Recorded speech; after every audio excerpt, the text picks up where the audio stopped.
Yo, what's going on, everybody? Welcome back to another collaboration between the 104.6 podcast and the Home Field podcast. This will be one of our last collaborations before we make it official that we are partnering together. My name is Kevin Valentin. I am the host of the 104.6 And I'm Kyle Dabro. I'm the host of the Home Field podcast. Yo, my man Kyle, it's been 2 weeks. Your boy's been a little bit occupied, a little bit busy, but I'm back in the swing of things and I could not be happier. We got a whole lot of shit to talk about today and I'm hyped. So, Kyle, give me what's on the agenda today, bro. So, I mean, like you said, we got a lot to talk about. We'll first go over the situation that happened with Tiger Woods on Tuesday with him being in a car crash on his way going to a content event for Golf TV. Then after that, we'll talk a little bit about the NBA All-Star selections. The rosters have been finalized at this point. We'll go over some of the surprises we saw from some of the selections. We'll go over some of the snubs who we thought may have gotten into the All-Star game that didn't. And then after that, we'll go into some of the NFL news going into this offseason. We'll go over some of the news involving Dak Prescott, Russell Wilson, Deshaun Watson, all of that stuff we'll get to. But first things first, I want to go over the Tiger Woods situation that happened in California the other day. I think pretty much everybody knows about the situation that he was in on Tuesday. So he was in a car crash, suffered significant injuries to his legs. I actually have the specific injuries that he had. So he suffered a fracture in his right leg. If I get the name right, it's a comminuted fracture. That's a tough one for me to say. So what that means is that he suffered 2 or more fractures in the bones in his leg, and they're specifically related to the tibia and the fibula. And he also suffered a compound fracture as well. Compound fracture is pretty much just a bone break where the bone breaks through the skin. I'm pretty sure that everybody remembers what happened to Kevin Ware in the NCAA tournament a couple of years ago. It's the same kind of situation regarding Tiger as well. And also he sustained a significant amount of damage to his ankle. I don't know if he necessarily broke his ankle, but there's a lot of ligament damage in his ankle. So at the time, he was currently driving to the Rolling Hills Country Club for the second day of a content shoot for Golf TV. In fact, the day before he was in that car crash, Dwayne Wade and him were actually out on the course. And then Dwayne Wade actually shared a video of him and Tiger out on the course, just putzing around doing the shoot. And then the next day he was unfortunately in that car crash. I mean, Kev, let me just get your first reaction when you saw the news that Tiger was in that car crash on Tuesday. Well, if I'm being blunt, as I normally am on segments and throughout life, I immediately went to, or should I say, I reverted back to when Tiger had gotten into that whole situation with his wife. Mm-hmm. The entire situation where his life, not only his career, but his life kind of took a downward spiral. Yeah. And I immediately said, man, I really hope to God he wasn't drinking. First and foremost, I was like, please be okay. Because we all know what Tiger Woods means to the game of golf and to the sports world as a whole.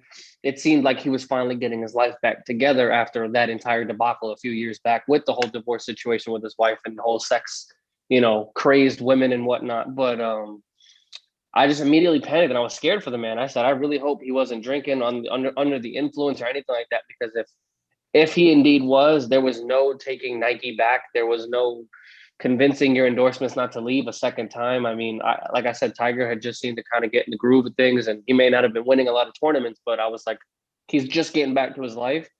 And when I saw the image of the car kind of tilted over or flipped over on the side of the cliff, I said, man, I would rather hear someone cut him off. I would rather hear he looked away from the wheel or something trivial like that. And then, the reports came back today or yesterday that there was no alcohol found in the system and that Tiger was he deemed to be completely sober by the initial first report.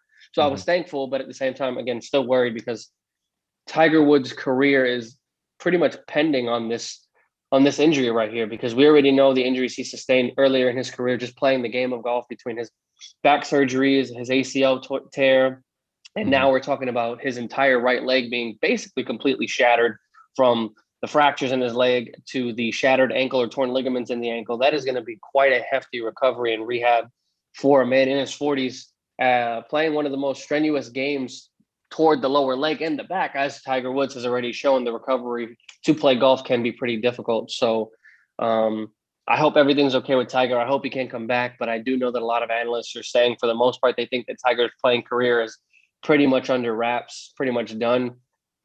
The verdict is still out with me. I don't want to say that it's over. I don't want to say that he can still come back, but I mean, just looking at this from an objective standpoint, it is leaning towards that kind of Tiger might have to hang it up because this injury might be a little bit more difficult to come back from than the others. I mean, to be honest with you, just to be frank, he's just lucky to be alive after this accident, just because I remember the authorities that were responding to the scene. They said that car rolled probably several hundred feet before it ended up finally resting in that kind of like that cliff area on the side of the road. And I was going through some of the reports and I was listening to the local authorities talk about this area. And it's an area where, if you don't know it that well, specifically in the area that he crashed, there is a high likelihood of getting into a car accident. And neighbors have said that this area of road has seen some accidents throughout the time there. So, when I was looking at the overall report that they had on it, they said he was traveling at a high rate of speed. I don't know how fast he was necessarily going, because I saw a video. This was a traffic cam on the side of the road where it showed him and a van that was in front of him. It seemed like they were going at a pretty normal rate of speed. He wasn't going like 70 or 80 miles an hour on this road. He looked like he was just going with the flow of traffic before he ended up getting in that car crash. And it said that he crossed the median and then went into oncoming traffic. And then I think that's when the car ended up flipping over. So, I don't think that alcohol or drugs were at play here. The local authorities ruled that on their initial response when they saw him in the car. They said that he was fully aware of what happened, probably in shock to the fact that he probably had multiple injuries and the fact that he just got in a car accident. And he seemed to respond to everything that the first responders were saying. So I guess you can kind of rule that out, but I mean, they could do a blood test down the road to kind of confirm that. If I had to guess, and I don't really want to speculate on things like this.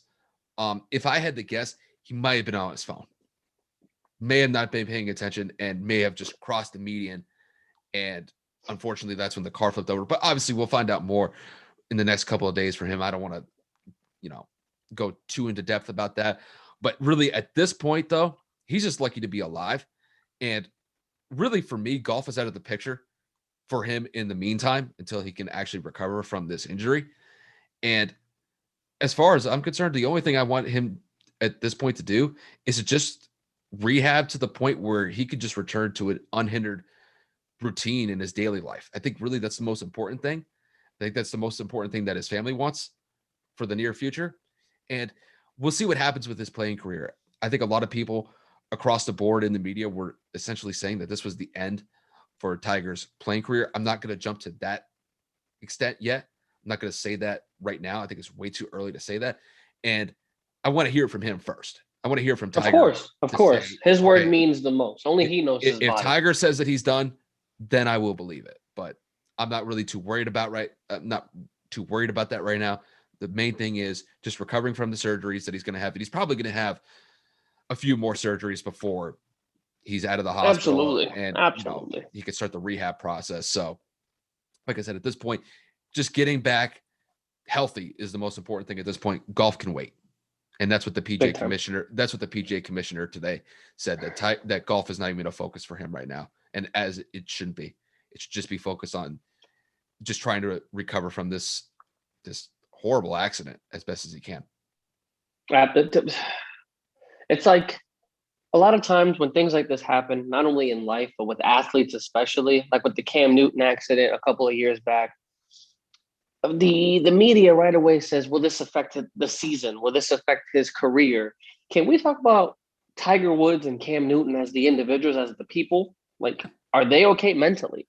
Are they physically okay to pick up their kids? Are they okay to walk down the block or in their house? Like, sports are such a luxury in life. Like, obviously, some sports more than others can be a little bit more dangerous and physically grueling. like football compared to golf, but I think people need to really get over the fact of I'm just trying to write a story. I'm just trying to get a scoop. Tiger Woods, the human being, got in an accident, not Tiger Woods, the golf player. So I think that a lot of times we get lost in this narrative of an athlete got into an accident rather than, excuse me, an actual individual got hurt. Yeah. So it is frustrating to see the speculation of his career. What does this mean to the game of golf? What does this mean to Tiger's kids? What does this mean to Tiger's significant other or his mother or his siblings? You know what I'm saying? You know what I'm getting at? Yeah. It's frustrating that the media solely focuses on the sport. It's such a not even a spectrum of meaning behind Tiger actually living a full and effective life as a human. Well, it's tough because we've all watched Tiger. And granted, I'm not the biggest golf fan you'll ever meet. I know a lot more people that are much more involved in the game of golf than I will ever be. But I know for me personally, Tiger was a major influence in when I was younger, when I was just getting into sports.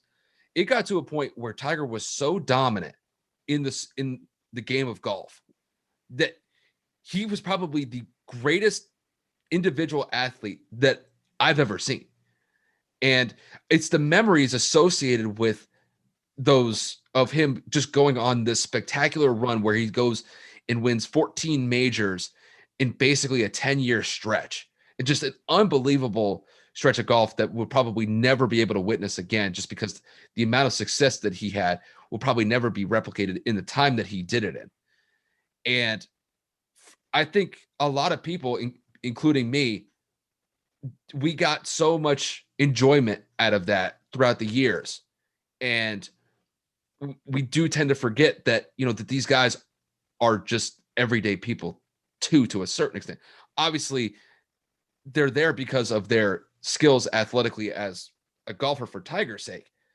But obviously, we get a lot of enjoyment and a lot of entertainment value from what they're able to provide on the course for Tiger or on the field with other players in different sports.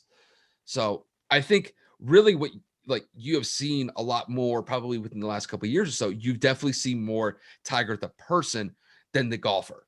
And I think that he has made a significant effort to be looked at more likable after the situation that he had in 2008 or 2009, where his whole personal life just fell apart.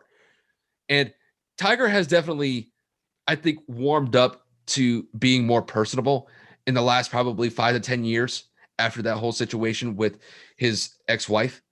But at the same time, we still want to see the golfer Tiger Woods perform at a high level. And like when we saw him win the 2019 Masters, I mean, I have the picture, I have the poster of him winning that Masters in my room. Huge. It was huge. It's the only golf memorabilia that I have in my room. It's because he is single-handedly the reason why not only I got into golf, but millions of people were attracted to golf. We used to watch golf every weekend, Saturdays and Sundays around dinner time, and we'd always watch Tiger. It's just that he was the main draw at that time. And it's just now I think I know an accident will kind of bring this, but it's actually good to actually see people really support the person Tiger Woods in this situation than the actual golfer. The life of Tiger Woods matters more than the golfer right now. And that's where I think most of the attention is being paid to at this point in time. I don't think golf is really concerned of I don't even think golf is really concerned for any of these people that are really thinking about Tiger at this current moment in time. That's just the way that I see it. Yeah, no, it's just, I don't know. I don't know if it was just something I saw on Twitter or, somebody making a slick comment about Tiger that kind of like triggered that today. And I was just like, can we focus on Tiger as a person? But nevertheless, I mean, let's move on. Obviously, this topic can kind of go on back and forth for quite some time. The NBA All-Star teams have recently revealed their starters and reserves. Kyle, I want to get your thoughts first and foremost on the 5 starters on each respective side. What are your thoughts? Rightfully deserved? Do you feel that somebody should have started over another person, or what's going on here? I mean, I have both of the Eastern Conference and the Western Conference reserves pulled up, and I mean, I'll tell you this. I mean, just looking at the Oh, no, I said starters. starters. I said I mean, just starters. excuse me, the starters. I meant to say starters. I mean, just looking at the Eastern Conference, you got Kevin Durant, Giannis Antetokounmpo, Bradley Beal, Joel Embiid, and Kyrie Irving. I mean, it's a hell of a starting five. And I for one, don't really have any issues with this starting five. And then just looking at the Western Conference starters, you got LeBron James, Stephen Curry, Luka Doncic, Nikola Jokic, and Kawhi Leonard. I mean, it's a solid starting five for both conferences. The only one where I can maybe look a different way is maybe Kyrie Irving, just because he hasn't played that much this year. He has had some availability issues through his own personal issues and maybe some of the injuries that he had at the earlier part of the season. But I mean, at this point, you could maybe put James Harden at that five instead of Kyrie Irving. But I mean, you can kind of go back and forth between both of them at this point. You can make a case for either or. But outside of that, I think the starting five for both the Eastern and Western Conference, I think it's fine. I don't really have any I don't have any issues outside. Maybe I'd put James Harden in the starting five compared to Kyrie. That's my only thing. So, I mean, starter wise for me, I think Bradley Beal, shout out to Bradley Beal, because he's been balling out of his mind prior to Washington going on this little win streak that they're on, or should I say we're on, and I believe it ended last night. Bradley Beal has been playing absolutely out of his flipping mind. I mean, I'm pretty sure he dropped 50 earlier this year, and he dropped like 48 another time separately. Like, he's just been like single-handedly carrying the Washington Wizards to somewhat relevance. I mean, he's the NBA's league leading scorer with 32.7 points per game, damn near 5 assists with 4.9 and 5.3 rebounds. So, I mean, he's averaging basically 33, 5 and 5. Absolutely insane because of the lack of talent on that team and Russell Westbrook taking a decent amount of shots away from him as well. Mm-hmm. But I agree completely other than that in terms of the accuracy of the starters. The only one in question I do agree with you is the Kyrie Irving. Again, in my opinion, I would probably have Zach LaVine, what he's doing out there in Chicago. His clutch shots throughout the season. Like you said, Kyrie, kind of his availability has been in question a little bit. But Zach LaVine has been playing at an all-star caliber level for relatively, I would say, around the last 2 to 3 years. And he's been snubbed for quite some time. There was a point where Zach LaVine was right behind Bradley Beal with just under 30 points a game. He's kind of dwindled down. I think they have him here at 28.6. Mm-hmm. But I don't know. To me, it doesn't really matter position wise because it's not the all-star game of the old where it's these five start and then it ends up being, East versus West. They're doing the draft concept of it now. Yeah. So, I mean, to me, it's completely irrelevant, but you don't necessarily need to have a true point guard in to start because obviously we know that Giannis isn't a traditional 4. We know that Joel Embiid isn't a traditional big. We know that Kyrie Irving isn't necessarily a traditional point guard. So to have Zach LaVine in that lineup, I think that would have made this a little bit more exciting. I'm not saying that Kyrie's handles aren't fun to watch. I'm not saying that he isn't an electrifying player in the league to watch, but I do think that maybe it was due for another superstar to come out. And Zach LaVine's been showing out all season. To me, I think he deserved to start. Yeah, I think the only thing that probably detracts from Zach LaVine a little bit is the fact that the Bulls record is what it is. And then when you look at the Nets are the second best team in the Eastern Conference. They're probably going to overtake the 76ers either before the All-Star break or probably after it, just because I'm going to fully expect that Kevin Durant, James Harden, and Kyrie Irving are all going to be playing we're going to be on the court at the same time on a consistent basis in the second half of the season. But to focus on some of the other players that I want to give some shine to, one of the surprises, and it's not really a surprise because he's been absolutely sensational so far this year, is Julius Randle. I'm more surprised at the fact that a New York Knick is actually in the All-Star game outside of somebody not named Carmelo Anthony when he was on the Knicks in the beginning part of the 2010s. He's been absolutely sensational. He's averaging 23 points a game, averaging 11 rebounds a game. And not only that, like they have the 7th best record in the Eastern Conference right now. So listen, they're not like a title contending team because of Julius Randle, but Julius Randle is providing them solid minutes. He's been consistent. He's been great the entire season. And you do have to give a lot of credit to Tom Thibodeau as well for getting that team to where they are. They're not they're not a championship contending team, but look, they're competitive and they could be a playoff team come towards the end of the season. And it's a lot better than where they've always typically been, which is basically at the bottom of the league, not just in the Eastern Conference, but at the bottom of the league. And then probably the other like surprise that I may have here is Chris Paul. I think he simply just got in because of legacy. He's having a solid year with Phoenix, but I've always been of the mindset that Devin Booker has had a more standout year so far than Chris Paul this year. I will say this to kind of defend Chris Paul. He does have a higher PER rating than Devin Booker this year. He also has a higher plus minus than Devin Booker this year. So you do kind of have to factor that in a little bit. But I am kind of glad that that Devin Booker is going to get in, probably because Anthony Davis is not going to be available for the All-Star game as he recovers from his Achilles calf injury, whatever you want to call it at this point. So I am kind of happy that Devin Booker is going to get in when he was originally snubbed of getting into the All-Star game before, while they were making these while they were making these selections for the All-Star game. Yeah. Since we're transitioning into the reserves, just to give everybody a little bit of a heads up in case they haven't seen it, which I would hope they have by now. On the Eastern Conference side, we have Jaylen Brown, first-time All-Star, James Harden, Zach LaVine, first-time All-Star, Julius Randle, first-time All-Star, Ben Simmons, Jason Tatum, Nikola Vucevic.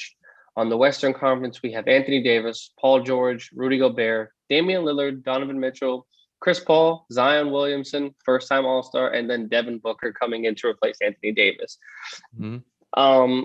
If I have to look at somebody I would pull out, or somebody that I don't necessarily understand how they're in, Paul George is a name that kind of screams out to me saying, yeah, he's averaging almost 25, 5 and 6, but it's like, have you really done something to kind of stand out to be an all-star? You know, are you doing something consistently enough? To me, I don't think he is. I think that DeMar DeRozan could have very well been in that conversation. On the Eastern Conference side, I don't know why Ben Simmons is there, averaging 15, 8 and 8. I don't understand why Domantas Sabonis isn't in there. You know, I was criticizing right before the episode Nikola Vucevic, why he was in there. I didn't know the man's numbers were as high as they were. Just looking at his stats this season, he's averaging 24, 11, and 3 on 48% shooting from the field and 39.9% from the three-point line, which is basically 40% for a center. Balling. That's absolutely ridiculous, shooting 83.5% from the damn free throw line. As a 5, huge. So I take back everything I said prior. But I mean, just to get back on the Sabonis train, this man was an all-star last season, 6'11", playing the 4 position for the Pacers. Obviously, they are underperforming with the injuries to TJ Warren, and Chris LeVert in the trade hasn't necessarily even stepped on the court fully for them. Sabonis is averaging 21.5 points, 11.6 rebounds, just a few points shy of 6 assists. He's averaging 5.7. He's shooting 52% from the field, almost 53. And he's shooting almost 36% from the three-point line with a 71 free throw percentage. So he's somebody that I really thought would kind of jump out more than a Ben Simmons. He's someone that has really been trying to carry the Pacers into some kind of relevance without those 2 stars that are missing. So, I mean, you know, just looking at these rosters, like I said, there are some questionable people on this team. We talked about it earlier. I don't know why Rudy Gobert's on the list, but again, there aren't a lot of Western Conference centers that I would necessarily put over him. Like you said, not a legacy pick, but just a consistency pick or just a filler pick to me.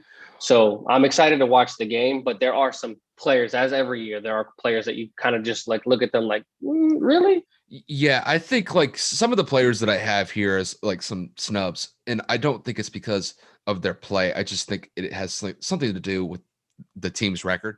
I'll give you a couple of examples. So a couple of the snubs that I had here, obviously was DeMar DeRozan. Clearly the leader of the team. He's averaging about 20 points a game. It's been solid for the Spurs this year. And to be quite honest with you, the Spurs are kind of low-key flying in as the 5th seed in the Western Conference right now. So they're only a few games back of the Suns, and the Suns are basically nipping at the Lakers' heels for that 3rd spot in the Western Conference right now. So I would have liked to see maybe DeMar DeRozan get a little bit more attention for the All-Star game, but I think it may have something to do with the fact that the Spurs probably they're the 5th seed right now, but they're not really like what I would consider like a championship contending team. Like if DeMar DeRozan was averaging about 25 points a game, I think that he would definitely get some higher looks. Other than that, I've got Mike Conley Jr. as another snub here as well. I think people will kind of always not disrespect him. But he's one of the best two-way players in the game. He's averaging about 16 points a game this year so far. He's been a major piece for Utah being in the position that they are as the number 1 team, not only in the Western Conference, but in the entire league as well. So maybe I would have liked to see him get a little bit more shine for the effort that he's put out on the court this year. De'Aaron Fox has been absolutely sensational this year. It's just that he's on the Kings. Kings. The Kings have the 4th worst record in the Western Conference. But look, De'Aaron Fox is averaging 24 points a game. He's averaging 9 assists as well. He's had some amazing plays this year. He had one amazing dunk that he had probably like a month ago. It was one of the most powerful dunks I've ever seen. Put the brakes on it. This segment needs to be said. This is why I'm on the show. Anthony Edwards, if you somehow hear this, you, my friend, you need RIP to the man you dunked. I don't even know his name. I ain't never even seen him before. Anthony Edwards, dunk of the year. He literally put that man in a body bag. Like, Anthony, you know, he might have a family. He might have kids. Like, how was he supposed to look at his kids in the morning and say, hey, how you doing, son? Like, I would look at my dad, honestly, and be like, aren't you the guy that got dunked on? Like, I don't know how I wouldn't be able to look at him. I'm just saying, Anthony Edwards, you mentioned dunk. I had to say it. That man absolutely destroyed him. And it had to be said. And got the and one. Had to be said. It was an impressive dunk. And the only other person that I have here as a snub, and I think it really has to do with the team's record, not because of their individual play, is Bam Adebayo. He's having a solid year. He's averaging 19 points a game, 9 rebounds a game, and also 5 assists to go along with it too. And as a stretch forward or the 5 on the team, like that's pretty solid. But the Heat are 14-17. Injuries have really plagued the Heat this year so far. They have kind of made a turn to look like a semi-decent team in the Eastern Conference. I still expect the Heat to be a playoff team this year. And Bam is going to be a big reason why that they'll get to the playoffs later this year. The Heat will find a way to bounce back. Jimmy's getting in a groove. Bam will be fine. Once Tyler Hero gets back in his groove as well, and the injuries start to kind of recover along with everything else, they'll be fine. I did, however, look up the person that got dunked on. Yuta Watanabe. Yuta Watanabe. I mean, I don't know. That says enough, right? That says enough right there. But I mean, I hear you a wannabe out of that. So I'm just saying it just. I mean, Coach, you better put him on the do not play list for a little bit because my man got to recover. Look, I'll say this, like at that point, if you see that guy running straight at you, knowing that he's going to basically posterize you, you got to move out of the way. As a business decision to step out of the way, let him have his dunk, let the Timberwolves go wild. The fact that he just dunked it that well and call it a day. But the fact that he tried to just dunk on him, but him in the name of Jesus. But the fact that he to sleep. But the fact that he made the defensive effort, which his coach is probably going to be like, okay, you made a defensive effort, but you got absolutely bodied. No, you gave him the foul. No, you're bodied. You gave him the foul. You gave the foul. So I mean, it is what it is. There's always going to be probably 1 to maybe 2 to 3 of those dunks per year. Anthony, that you wonder why the defender jumped. Yes, absolutely. But we're on the topic of the Timberwolves, and since I don't know, I just figured I'd look up the NBA standings for the year. The second half of the season schedule just kind of popped up this season earlier today. So, excuse me, holy crap! Carbonation and beer together just are a great combination. I'm looking at the standings, and I feel for Minnesota because they traded for D'Angelo Russell. Karl Anthony Towns had COVID. And then obviously you have Anthony Edwards kind of electrifying the league with that dunk and then his good play and his personality post-game interviews. And you look at their record. I know. You just look at their record and it's like 7-25. It is the worst in the NBA. And it's kind of upsetting because you figured that when you saw on paper that D'Angelo Russell, the way he was playing at Golden State last year, Karl Anthony Towns, the way he was playing last year, combined together with the number one overall pick and Anthony Edwards, would have made some kind of noise in the league. I think I saw a stat. I think that I think that Karl Anthony Towns and D'Angelo Russell have only played a total of 5 games together. I saw that one. Yeah. That's ridiculous. And they're actually pretty good friends off the court. So it's just like, that these two want to play together. That they want to revitalize the city of Minnesota to become relevant again. They just fired their coach the other day. So, I mean, it seems that they're in kind of a turmoil standpoint, pretty much with the worst record in the league and having two stars taking the biggest hits on your cap space, pretty much not being available the entirety of the season. Yeah. You just kind of feel for it. But I mean, just to flip back to the topic, I just wanted to get that out there. I mean, just to start from the top, you got the Utah Jazz at the number 1 seed. You have the LA Clippers at the 2 seed, the Lakers at the 3, the Suns at the 4, San Antonio at the 5, Portland at the 6, Denver at the 7, Golden State at the 8, Dallas making a resurgent comeback this season, just right underneath Golden State by a game. And then you have Memphis at the 9 or 10, New Orleans at the 13. Can I count today? At the 11. New Orleans, Sacramento at the 12, Oklahoma City 13, Houston at the 14, and then Minnesota at the 15. So we're just going to go by the Western Conference.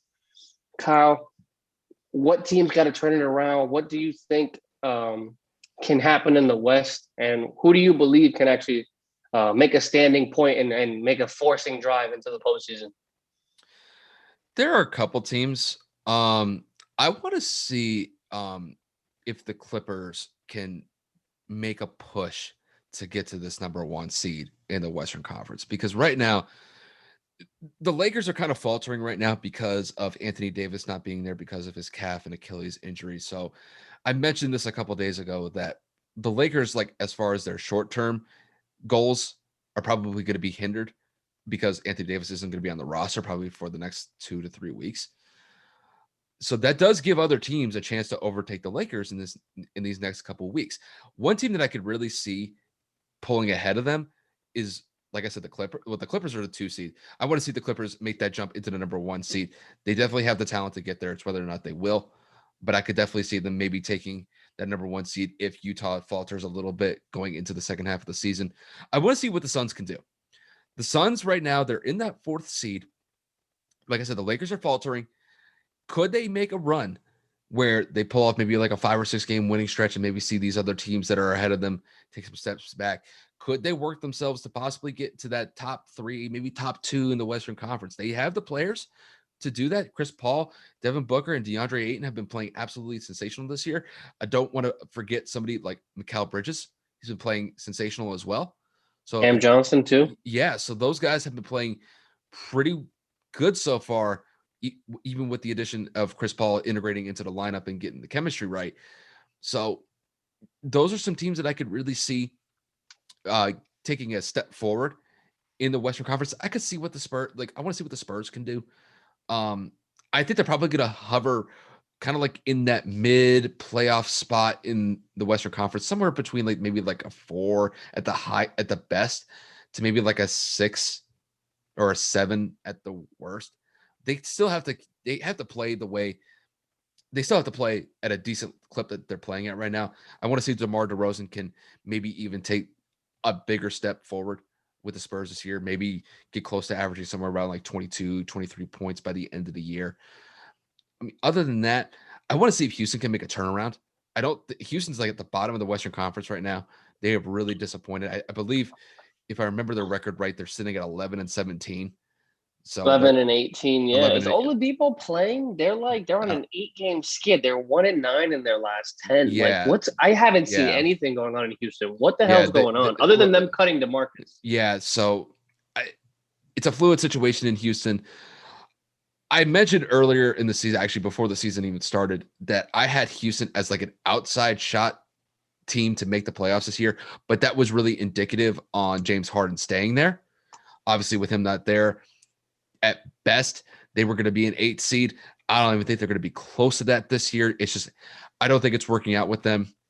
Christian Wood's been in and out of the lineup as well. So I think really when you look at this team, when you looked at it on paper, it looked solid. It's just that injuries have always played a factor with these players like John Wall, Victor Oladipo, and now Christian Wood as well, and even DeMarcus Cousins as well. So they have definitely played a factor into where Houston's at this point. Could they even fall even further behind? I wouldn't be surprised by it. Outside of that, the Lakers are probably going to take a step back until Anthony Davis comes back. I don't think that LeBron can carry this team the way that he used to, like he did in Cleveland a few years back when Cleveland had essentially nobody outside of him and maybe Kevin Love on the roster. I just don't think that he's going to be able to carry the team to maintain the spot that they have right now until Anthony Davis gets back. So I could see the Lakers honestly falling back to maybe the 4 and at worst maybe the 5 spot before AD gets back. So do you think that LA makes a push to get Boogie on this roster? No. Boogie back, should I say? No. It says that there were some reports, Legion Hoops and, some other notable NBA reporters saying that, the Lakers are interested because we don't know how long the Anthony Davis injury could last. I mean, look what happened. There's a lot of these athletes that have had calf injuries that ended up turning into Achilles ruptures. Obviously, first and foremost, Kevin Durant just 2 years ago. Mm-hmm. So I think that LA needs to be a lot more cautious than they're leading on to, because they tried to bring him back a little sooner than expected, and it ended up to re-aggravating that injury. So I don't know, man. I think the Lakers really should pay attention, at least sign him to a minimum, since Houston paid out the rest of his contract this season, or maybe even less, maybe a 10-day contract just to start him off and see if you sign him for the rest of the year. It can't hurt you. You need depth down there. I see. The thing is, I don't know if it's going to directly help them, just because their 5 spot right now is really weak with Marc Gasol. Marc Gasol is not the same player that he used to be. He's been struggling, and he was even struggling while AD was out on the court. So this looks like a chemistry issue that the Lakers are going to have to deal with. It wouldn't surprise me if the Lakers make some sort of trade to possibly acquire another big man. I don't think DeMarcus Cousins is going to be the answer, because honestly, can DeMarcus Cousins even jump? That's a problem. And you're gonna need a good solid 7-footer down there to protect the rim. And Marc Gasol is just not it right now. Anthony Davis, if he's out there fully 100%, different story. But they have really taken a step back at their 5 spot compared to last year, when their 5 spot last year was the deepest position in the entire league last year. You had Anthony Davis playing Dwight Howard, and JaVale McGee. Like, they were stacked at that position. And it was honestly kind of like a throwback to what basketball used to be played like, when you actually had solid big men at that 5 spot. So obviously this year they've gone a lot more smaller.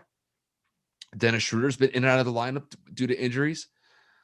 LeBron's still doing what he needs to do, but he's not capable of carrying the entire team on his back like he used to. Like I said earlier with Cleveland, he can give you serviceable minutes. He can still go out there, drop 30, 35 points. He can still do that.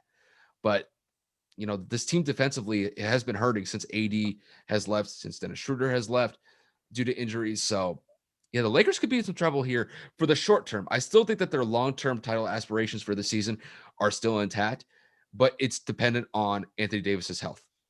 Exactly. So, I mean, just to give my opinion, I would personally like to see Denver make a big push. We all know that Nikola Jokic is playing absolutely bonkers this season, and he's damn near averaging a triple-double as a 7-footer, which is unheard of. I mean, probably the best big man passer out there in the league. Shout out to my boy Cole, who called that last season. The man's court vision, the man's handle, his shot selection, and his availability to his available skill to control the court and control the game at his own pace is incredible. I mean, I think that Denver has the roster to make the push to make it a little bit more competitive down there at the bottom of the West. I'd like to see Golden State continue to excel the way that they have. Obviously, Steph coming back from injury last season with the broken hand and them shutting him down. Kelly Oubre's early struggles, and obviously the stellar play of James Wiseman, the number 2 overall pick this last season. But I know that you did an episode earlier this week, should I say, Draymond Green's mouth, man. Draymond Green's mouth cost him the Charlotte game. We know that Draymond Green's mouth can cost him a lot more than that. He's been suspended in the finals multiple times, or should I say ejected. in the playoffs multiple times. He was suspended in the finals that one year. So, I mean, Draymond's temper really, really, really has to be reined in recently because they do have such a young team, and the loss of a veteran presence on the court and in the locker room can seriously affect the mental of Golden State. Obviously, Steph is doing everything he can, averaging 30 this season, but he cannot continue to do it. He cannot continue to do it alone. And I think Golden State really, really, really has the ability to push even without Klay Thompson. And as we were talking about prior to the season or prior to the episode, if Klay's on this team is in a whole different world. Yeah. I mean, you talk about Steph averaging what he's doing. Clay's coming back, I would assume, with a vengeance. James Wiseman balling out. Kelly Oubre finding his own role within the starting lineup. And then obviously, their role players coming off the bench, doing what they need to do. Damian Lee and Kevon Looney and them boys out here doing what they need to do. So I would like to see Golden State. And of course, the bias is about to come out. Dallas is doing what they need to do. We are 7-3 in our last 10 games. We're 6-1 in our last 7. Luka Doncic hitting back-to-back daggers last night. Absolute hooping, clutch shots. But those are the 3 teams. I know that those are the 3 bottom teams. But we all know what Dame Lillard's doing this season out here, fucking just absolutely destroying the league by himself. Yeah. Melo's having another resurgent season. CJ McCollum is unfortunately injured once again. But, the role players of Nasir Little, former UNC collegiate athlete, coming out and playing his heart out. The other day, I think he dropped 30 points. Yep. We all know what San Antonio has to do out there with DeMar DeRozan. Like you said, Phoenix has a lot to prove, and so on and so forth. My thing is, can Utah keep up this level of play throughout the year? I don't think so. I don't know if they can really withstand the resurgence of both LA teams and the Suns and the Spurs kind of fighting all their way through. I mean, obviously, Phoenix is literally 3 games behind the Clippers and 2 games behind the Lakers, which is absolutely mind-boggling considering the star-powered teams that those two teams have. So to think that a 34, 35-year-old Chris Paul and a 26, 27-year-old Devin Booker are giving those teams a run for their money in terms of seeding is kind of crazy. And to, like you said, to your point, the Lakers are kind of falling, and they're falling at a pretty bad time because if they fall far back enough, that recovery time to get back into the top 3 seed or to get back into that caliber of playing later in the season is going to be a little bit more difficult. LeBron James and Anthony Davis are not. It's going to take time for Anthony to get back on the court, get in his groove. It's going to take time for, LeBron and him to get back on that floor chemistry. So we'll see what happens. But, I mean, that's all I have for the West. Do you want to take over the East? Well, yeah. I mean, in the Eastern Conference, I mean, just looking at the can you do me a favor? Can you give the top 8 seeds in the Eastern Conference if you have them pulled up? Yeah. I got Philadelphia at 1, Brooklyn at 2, Milwaukee at 3, Indiana at 4, Toronto at 5, surprising after we called them being a big disappointment. Yep. They found a way to resurge themselves back into it as well. Yep. Boston, they have been falling pretty decently lately. Boston is down to the 6th seed. New York, the surprising seed in itself being at the 7, and Chicago, another surprising team, finding and clawing its way into the 8th seed. I think, just looking at the teams that you have there, I want to see if Boston can find some sort of resurgence back to get into maybe the top 4 seeds, just because I don't know what it is with this Boston team. This team has talent, but I've said this before. I really think that this Boston team lacks grit. There's something about this team where I don't know why. Okay, intensity. They don't have that fire. I don't want to call them soft. I'm not going to go that far. That's disrespectful for me to say that they're soft. They just don't have a dog on that team outside of maybe Marcus Smart. Outside of that, they have great players. Jaylen Brown and Jason Tatum, both all-stars. But to me, they lack a big man. They need a big man to own the paint. And they just haven't been able to find that. I think if they're able to find somebody, and look, they may look at somebody like DeMarcus Cousins to possibly add to the roster, to add some depth to that 4/5 spot on the team. And DeMarcus Cousins, look, he's a dog. And maybe that's somebody that you need on the roster to maybe get those guys to another level. So, I mean, look, Jason Tatum Jaylen Brown, and even Kemba. Look, those guys are going to do what they need to do. Kemba's playing like dog shit this year. Take it from a Kemba Walker fan. He's making $30 million to play like ass. I I'm mean, very disappointed with his play. I expect him to bounce back in the second half of the season. So we'll obviously see what happens in the second half. Got the whole damn Bronx on his shoulders. He can't be letting us down like that. But I really do think that the Celtics, they really got to start making a push here because this team is way better than being in the 6th spot in the Eastern Conference. The Eastern Conference is outside of the top 2 teams in Philadelphia and Brooklyn is pretty much up for grabs after that. So the Eastern Conference Boston's is not 3-7 in their last 10. They're playing bad. They've been playing bad. And look, I don't think Brad Stevens is the issue here. And Brad Stevens is one of the best coaches in the league. And he has gotten this team has a championship window for years to come. This team is a lot better than the 6th seed right now. And they may need to make a move just to kind of shake some things up on the roster, just to give someone may need to set a different tone on the team, and bringing in somebody like DeMarcus Cousins could actually bring that type of spark to the team. Now, with that said, do the Knicks find a way to even go up higher in the Eastern Conference seeding at this point? Right now, they're chilling at the 7th spot. They have really surprised me. Like I said, Julius Randle has been playing absolutely sensational. But it's going to be – I don't know if they're going to navigate that much farther. I want them to possibly get to that 6, maybe that 5 spot. And maybe asking a little bit too much just because the New York Knicks have always found ways to disappoint not only New York fans, but the entire NBA as well. So I would like to see if this team does have maybe like a top 5 Eastern Conference ceiling. If that were to happen this year with the Knicks, it would be absolutely incredible to me. I had them nowhere close to even making the playoffs this year. And for them to potentially be maybe a 5 or a 6 seed in the Eastern Conference this year, the first season that Tom Thibodeau arrives as the head coach, it would be outstanding as far as I'm concerned. And then just looking at the rest of the conference, I mean, I think the 76ers and the Nets are probably going to flip back and forth between the 1 and 2 spots for the rest of the second half of the season. I want to see some continuity with the Nets, with Kyrie, Kevin Durant, and James Harden. I want them all on the court at the same time, just because having those 3 guys out in the court is going to be it's going to be a nightmare for defenses to defend. Also, Joe Harris, he's been absolutely balling these last. He's like leading in all statistical shot-making categories from 3. He's averaging 52% from the 3-point line. Like, insane. He's going off. So people need to stop disrespecting him, man. They're like, I would have traded Joe Harris and James Harden trades. I would have traded Joe Harris.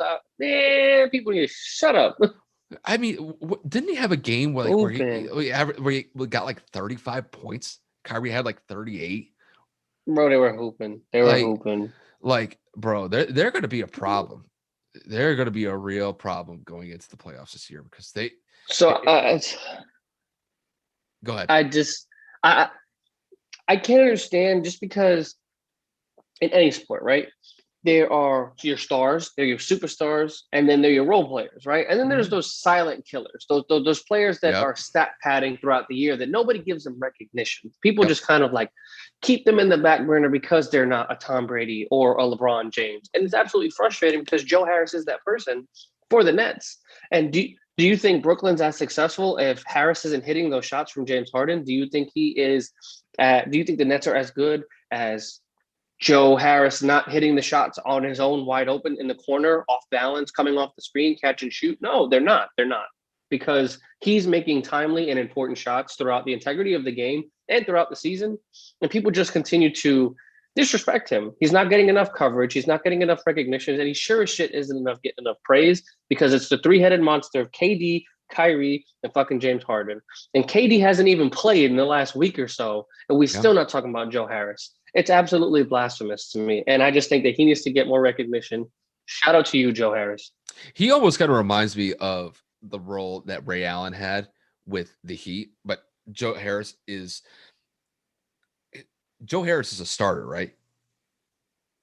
He's in the starting five, correct? Yes. Yeah. So I know Ray Allen was he was a role player with Miami, Miami. when LeBron and D Wade were going through their championship run. It just reminds me of somebody that Joe Harris is a guy that you could trust to knock down those 3-point shots with relative ease. Very similar to what Ray Allen did with the Miami Heat when he was there for a couple of years. So there's kind of reminds me of that role a little bit with Joe Harris on the Nets this year. But look, they're proving the experiment to be okay so far of literally scoring 120 points plus a game with no defense. Now, the biggest question with them is, can that continue into the playoffs? That is going to be the main question with them. I don't worry about the Nets during the regular season, but when the playoffs comes around and the way that defenses scheme against the Nets, they're definitely going to slow the pace of the game down in the playoffs. And we'll see whether or not that the Nets can be able to at least play somewhat okay defense, just enough to get them by. That's the one thing that I'm really going to focus on. I do think that the Nets are going to be able to score, but will their defense finally break when it gets to the playoffs? I don't worry about it during the regular season. This is going to be, look, the only way that they're going to be able to get this system to work is if these guys like KD, James Harden, Kyrie Irving, and then Joe Harris chips in for 15, 20 points here and there. They got to score like 130, 135 plus a game. It's the only way that they're going to win an NBA title this way. They're not going to get it because of defense. This team is just not good defensively. It's an offensive juggernaut, and that's solely what it is. But to get back on topic of the Eastern Conference, my biggest teams that I want to see kind of make a surge. I'm going to throw a curveball here. The play of LaMelo Ball has really kind of threw a monkey wrench in my mind because I did not expect the team to be as good as they are. I mean, they're 14-16, which isn't good overall, but in the Eastern Conference, they are tied with the Chicago Bulls for the 8th seed. So, I mean, can the rookie carry them into the postseason, potentially into maybe even just a postseason win back into relevance to bring MJ's team back onto to some form of the map? Maybe it can give them a glimmer of the future of this kid is for real, the real deal. Can him, Miles Bridges, and Gordon Hayward do what they need to do? Who knows? Gordon Hayward's having a solid year this year. That's what I'm saying. It's big resurgence. A lot of players that we kind of shitted on, and teams that we were kind of in question now are actually pretty much hooping right now. The Cleveland Cavaliers, but just about a month ago, we were talking about them being the biggest shock. Once again, they have done a 180. They are 1-9 in their last game. They are 11-21 in the league. They're going right back to Cleveland form. That may be into contribution of Cleveland Cavaliers announcing they are not going to be playing Andre Drummond until he gets traded. I know that makes a very big difference because the man in the middle, the big guy in the paint, the presence, he may not make a difference in the win column, but he makes a difference in the team's morale. So that could be a deciding factor.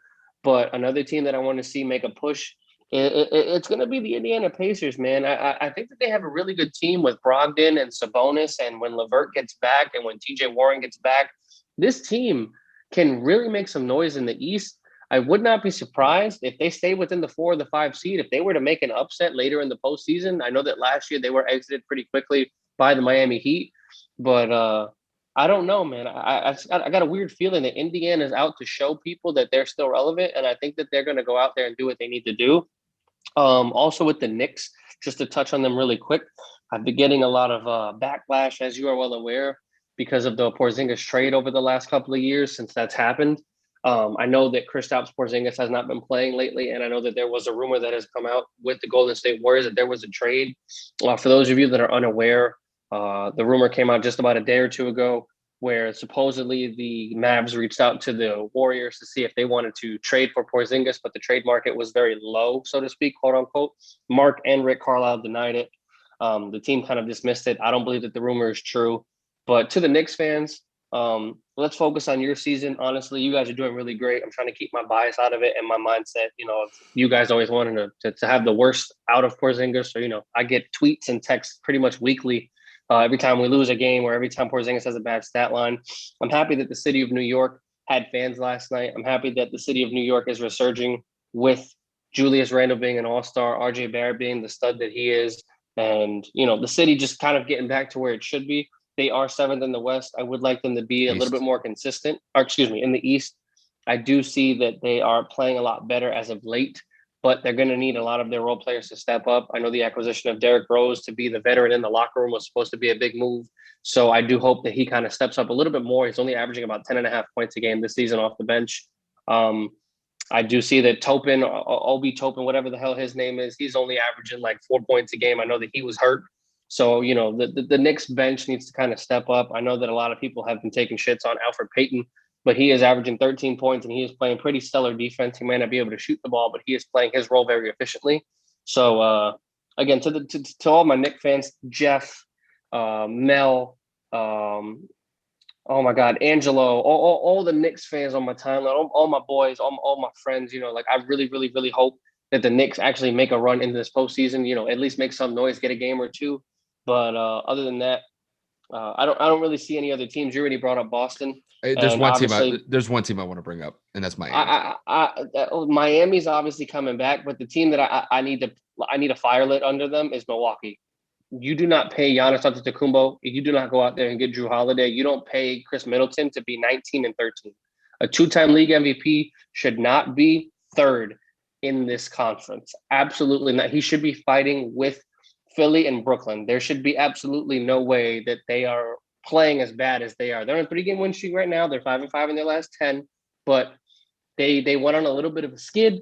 And I am not impressed whatsoever. And I think Giannis he might be reconsidering him signing that extension this past offseason. Well, it's too late now. You signed that. So trade me. Trade. I mean, we were talking about that with Bradley Beal just a couple of weeks ago. And Bradley Beal actually had a good excuse because homeboy was dropping 35 points a game and the team was still losing by like 15, 20 points. So, with Giannis, look, the Bucks have always been kind of considered a great regular season team, but they've sucked in the playoffs because defenses know how to key in on Giannis in the playoffs. Basically, when he drives into the lane, just fill the lane with two big men, and Giannis is going to either have to kick it out, or they could let that man. They could get a charge. They can get a charge on Giannis if he decides to get into the lane. Giannis can't shoot anymore. Look. I remember when Giannis first came into the league, he could actually shoot decent 3-pointers and actually had somewhat of a decent mid-range game. But then he decided to put on 50 to 60 pounds of muscle and he can't shoot anymore. So he's basically beholden to dominating down low and making the most of what he can down there, since he can't really hit an outside shot to save his life anymore. Hell, he can't even really shoot free throws that well anymore. I can't even speak right. At this point, I could see Milwaukee maybe getting at best the 2 spot, but that would mean the Nets or the 76ers would really have to fall off in the second half of the season. And the way that I see it right now, I just don't really see that being the case. Joel Embiid with the 76ers has been a MVP candidate this year. Is probably the leading MVP candidate right now, just because he's been hooping. Absolutely nuts. The 76ers as a team have really surprised me. I had them as maybe like a 7th both seed, of us. and they're the number 1 seed in the Eastern Conference right now. They have been absolutely spectacular.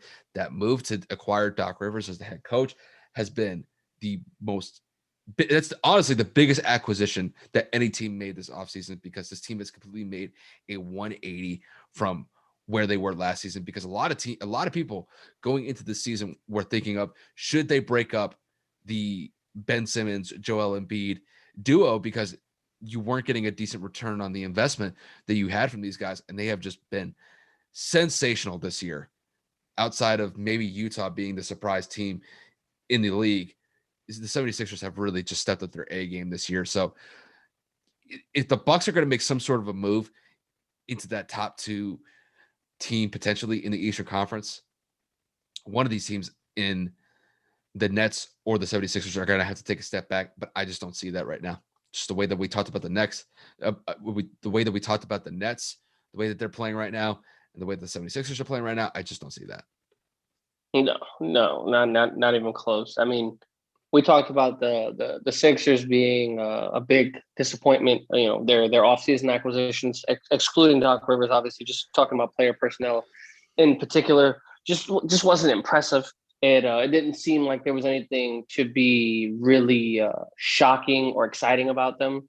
And obviously, they have proved the both of us very, very wrong. And they're going out there and they're playing great basketball, man. So I mean, um, shout out to Isabel's cousin Dom. You know, he's just starting to get into basketball at a really good time. Obviously, the Sixers are top seed in the East. So I mean, I really hope that they continue to do well for his sake. Obviously, I don't really care about the Sixers other than Isabel's family, but for the most part, they are a big surprise to me. But that's all I got for basketball, really. I mean, obviously, it's a little too early to make MVP predictions. We can do a half season MVP. Let's do I don't that. know, thought We next could, time. yeah, because I mentioned it on the end of the last episode that I did. Let's do a like an MVP, rookie of the year, coach of the year, kind of like half season report, like when Yeah, we get closer yeah. to the All-Star game. That'll probably be a better time to do that. Just because, I mean, to be honest with you, we could really talk about basketball for another hour and a half if we really wanted to. Just Exactly. But I know where that we have things. other segments to talk about. Let me turn this light off in the living room real quick because I just realized I take electricity now. But with that said, we'll transition into some of the NFL news that has been going on the last couple of days. There has been some movement across the entire league, but we'll focus on Kevin's team, which is the Indianapolis Colts. I mentioned it in one of the past episodes this week that Carson Wentz is now the official quarterback for the Indianapolis Colts. They have finally figured out their quarterback situation going into the next season. Kevin, I know you definitely wanted to talk about this trade last week, but you weren't able to because you were moving into your apartment. You as a Colts fan, what do you think of this trade for the Colts? Is it going to be a good one in the long term, or do you think it's going to be one that the Colts are going to regret? Normally, I'm a very negative individual when it comes to athletes just because I always look at the bad side. I have to be positive here because there are a lot of looming negatives behind Carson Wentz, not only from playing, but from physical standpoint. What I'm looking at here from Carson Wentz, right? Obviously, to all Colts fans, to the For the Culture podcast, great content, you guys. Can't wait to work with you sometime in the future. Excuse me. I'm excited for Carson's play. We bring a veteran into the locker room. We bring a guy that knows how to win. We reunite him with the coach that was giving him an MVP caliber season in 2017. We have a quarterback that has a good arm. We have a quarterback that is decently mobile on his feet. And we have one of the best offensive lines and run games in football to make his job that much easier. We have a top 10 defense to get him the ball back so he has more opportunities to put points on the board. So I would say I'm leaning towards more of an excitement standpoint because obviously we haven't had a consistent potential quarterback since Andrew Luck. We obviously rotated between Jacoby Brissett, Andrew Luck, Philip Rivers within the last 3 seasons alone. So there has been a new coach pretty much every year of Frank Reich's tenure. So Carson being the fourth, but Carson being a former player of his, I'm really hoping that the team can kind of come together and rally around him. Obviously, when the trade happened, a lot of Colts players reached out to him. I know Kenny Moore FaceTimed him. I know that Michael Pittman Jr. gave him a phone call. I know Darius Leonard reached out to him and so on and so forth. So it's a matter of, can Carson stay healthy, first and foremost? Can Carson be revitalized, not to maybe necessarily 2017 Carson, but to 2018, 2019, to where he was just making the right play for them to win, for him to make the correct decision to put our team in the best situation to win? Maybe instead of that 60-yard pass down the seam where the safety may or may not pick it off, you check it down to Jonathan Taylor or Naeem Hines to get a 10-yard first down. You know what I mean? His decision-making needs to improve. I know that Carson Wentz was the most sacked quarterback in football last year because of the Eagles' offensive line. And I also know that since Carson Wentz has been in the league, he has fumbled the ball the most times at any position since he's been in the league. So I know that Carson needs to take care of the ball security at that point. And I know that the offensive line will help him. It's like Dan Orlovsky said about last week. Dan Orlovsky said this last week.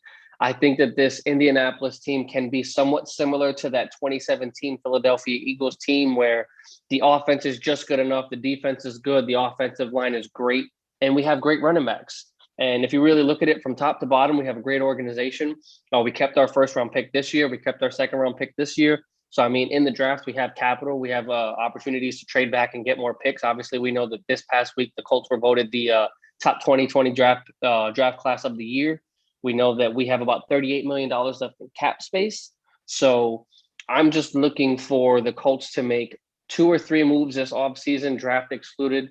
I want us to get a top pass rusher, at least somebody, whether that is, Shaquille Barrett, maybe not for the top pass rusher price if he's willing to take a pay cut, which we talked about earlier. I don't think he will. All reports are leading towards the Colts having mutual interest with J.J. Watt and him having interest in us. A lot of other reports are indicating that his interest lies within Pittsburgh, mainly because of his brother, and then Green Bay to compete with Aaron Rodgers. Uh, if we can somehow find a way to trade for Orlando Brown out there at the left tackle in Baltimore without giving up too much capital, that'd be great. So I really want to solidify edge rusher. I want to solidify the left tackle position. And obviously, we need to really address that wide receiver position because aside from Michael Pittman Jr., we are really, really, really, really, really thin. T.Y. Hilton being a free agent, Paris Campbell being injury prone, Zach Pascal not being a definitive number 2. It's kind of a revolving door out there since the Marvin and Reggie days. Ty seemed to be the most consistent, but between injury and age and him being up for a contract, it kind of leads me to believe that he's going to leave this offseason. I don't think that the acquisition of Carson helped that case because of the limited cap space that we're going to have. So excitement, I believe, is the word that I'm trying to use. I do apologize for taking this much time, but I didn't get to speak about it when it happened. And a lot of what I'm saying now is pretty much what I said 2 weeks ago when we were thinking about it. So I think that we win the South. I think that we make noise in the playoffs. I think that Carson, if he plays decent or at least a little bit above average, that puts us to be a top 4 seed in the AFC alone. And it's a matter of our defense coming to play and Carson playing efficiently, man. I'm excited. I'm happy. Yeah, basically, I'm just going to just summarize what I basically said last week. And that is, look, when you add Carson Wentz to the team, if he plays well, and it's always indicative if they play well, I could realistically see the Colts being a top 3, top 4 team in the AFC. I don't think that they're going to rival the Chiefs and the Bills because it does seem like those 2 teams right now are like the top 2 teams in the AFC. We'll see what happens with the Ravens and we'll see what happens with the Steelers because they are going to bring back Big Ben for another year. With that said, though, I think this will be a great opportunity for Carson Wentz. I think this will actually be somewhat of a refreshing move for his career just because just to get out of Philly and all the frustration that he had with the shenanigans that were going on in Philly last year, I think it'll just be nice to get away from that. They are not going to solely rely on him like they were when he was with Philly because you have a solid running game in Jonathan Taylor, Nyheim Hines, and Jordan Wilkins as the third running back. Also Marlon Mack, but we'll see what happens with him if he comes back. Free agent, we'll see what happens. The wide receiver position, it's okay. We'll see what happens with Ty if he ends up coming back. I don't know whether or not that he will, but they do have some decent tight ends to throw to that Carson has available at his disposal. So I look at it like this with Carson. They don't have to solely rely on him as much as he was the main guy leading Philly's offense when he was with the Eagles. So you pair that with the defense that Indianapolis has, the coach in Frank Reich. If we could see something similar to what he replicated in the 2017 season, where he was basically the top MVP candidate before he ended up tearing his ACL, I think this is going to be a great move for for Indianapolis in the long run. And this is one thing that I did forget to mention is the fact that they have an offensive line. You don't have to worry about Carson Wentz getting sacked 30 to 40 times a season anymore or running from his life because his offensive line doesn't want to protect him. Like basically things like that were happening in Philly where it looked like his offensive line didn't really want to block for him. So I think the main thing going forward is just establishing trust with his teammates. If he's able to do that, I don't see a problem with this trade. I thought that this was a trade that Indianapolis should pursue. It has come to reality. And now, just focus on the trading activities that they're going to have with OTAs probably in the next month or so. We'll see what happens in the draft. See if they maybe pick up somebody in free agency. But I think right now, the way that I think things are looking up in Indianapolis, I think it's going to be still going to be a tough battle for the AFC South with Tennessee because Tennessee is a solid divisional foe for them. But they are much more. I think that they're in a better position for the long term than they were with Philip Rivers, just because Philip Rivers was basically just on his last leg. But even on his last leg, he was able to get that team to the playoffs and be competitive against a really solid Buffalo team on the road. And I think if you put Carson Wentz in that situation, I think it gives them a better shot. I don't know if it's going to put them at the top of the AFC, but I think it's going to put them in, at best, a top 3, top 4 spot in the AFC. Fingers crossed, homie. Hopefully so. But obviously, excluding the Carson Wentz trade that actually came to fruition, we got some other quarterbacks that are continuously making some buzz, making some noise in terms of the market. Deshaun Watson has not officially, but I mean, like, he has openly accepted 3 teams to be his particular landing spot if that situation becomes available, with between the Miami Dolphins, the New York Jets, and the Carolina Panthers. So I want to ask you, where do you think he fits best upon those teams and why? Now, the thing is, each of those teams has completely different cap space situations available to them. So that means more than likely, if a team that has less cap space available would have to include some players to release some of that cap space. So think about this. Do you think he would be better off with the Jets, with the new head coach and Robert Saleh? Do you think he would be best in Miami with their playoff contending team right now? Or do you think that he would be best in Carolina? Because I don't know if Carolina is going to be a good situation, because rumor has it they're going to have to include that Christian McCaffrey package to get them in that ballpark to get, relieve some cap, as well as to get Houston a player in return. Well, I'd be really surprised if Carolina ends up trading Christian McCaffrey for Deshaun Watson. I just do not see that happening. I think Carolina would give up like 2 to 3 first-round picks for Deshaun, but they are not going to give up Christian McCaffrey for that trade. No way. Because you have a franchise piece there with Christian McCaffrey, and I'd be really shocked if they actually pull the trigger on that trade.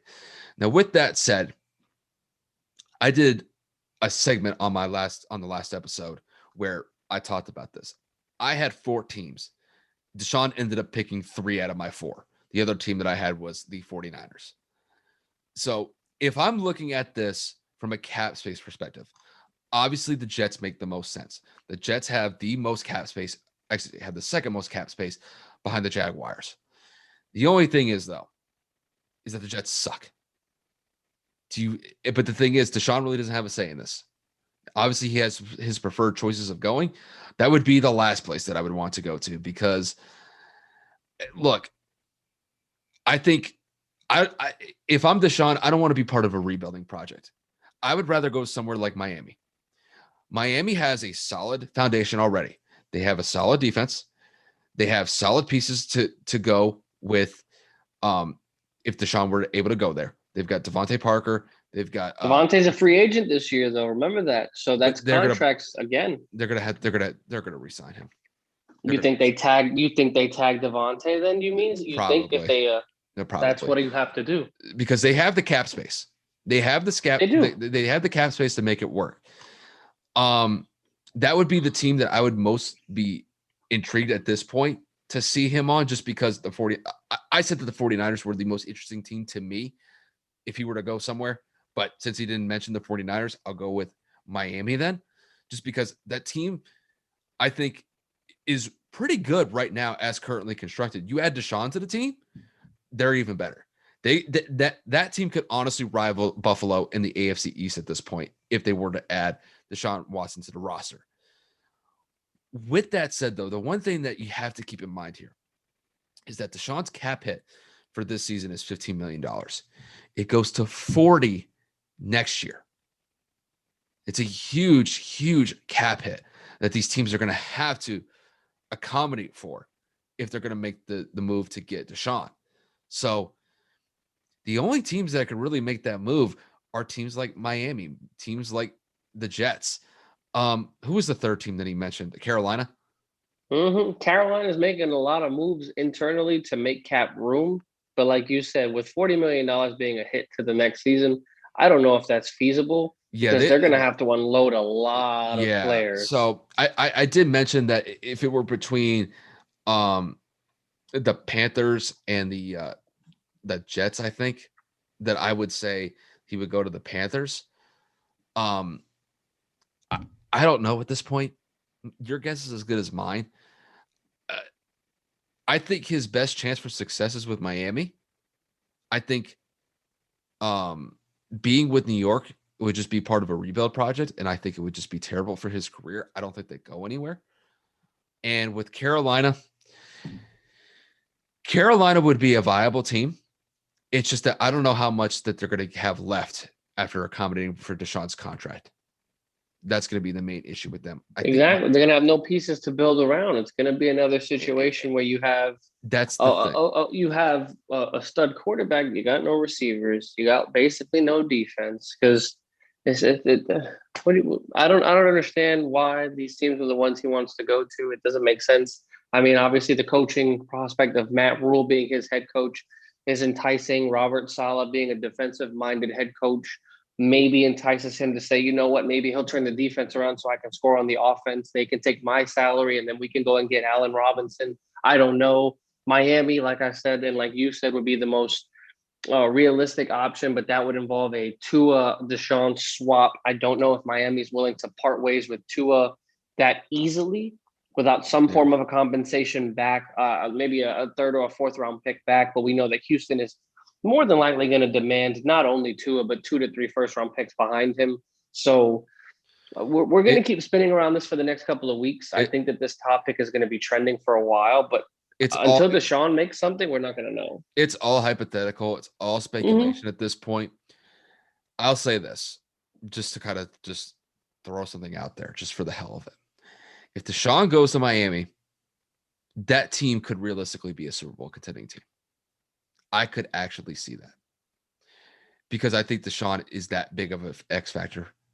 Because it is. Because here's the thing: defensively, they're pretty solid. Brian Flores has really been one of the only Belichick disciples that's actually had somewhat of success in the league so far after he's left New England. And Deshaun, I think, would have almost kind of like a similar effect that Brady had with Tampa's defense this year. I think Tampa's defense was fully confident in what Brady could do offensively, and they never had to play from behind. They could play from ahead. I think you put Deshaun in that mix, I think that's a similar effect. Okay, now, but there's a difference, though. Name me some weapons. Who do they have on the offensive end that isn't Devontae Parker? Who are their running backs? Well, they're running backs. Who was the one guy? Gaskin? No. There's a different. I forget the guy's name. Kind of popped up out of nowhere. I forget his name. He had Balaj went to the Chargers. No. Somebody else. They have another running back outside of Gaskin who actually had a solid game against the Patriots. I just forget his name. Oh! I know who you're talking about. Ahmad or something like that. Oh my god. Yeah. I think his name is Ahmad, and I think if I remember right, they have Matt Breida on the team. Oh please, Matt Breida was hurt basically. Yeah, I know. Again, like I said, name me somebody that's consistent on that team that is not Devontae Parker. That's what I'm saying. They have Gesicki at the tight end spot.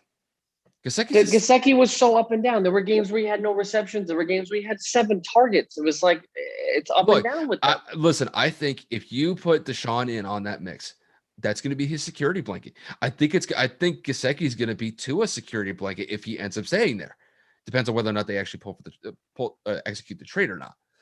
But I'll tell you this: Deshaun's going to have, if he were to go to Miami, he'd have a solid target in. If Devontae Parker stays, obviously. In him, he would have a solid target in Gesicki, and then they can mix up the running back field with Matt Breida, Matt Gaskin. I'm just saying that's something that they can work with. You have Deshaun Watson on the team. That's something that they can work with.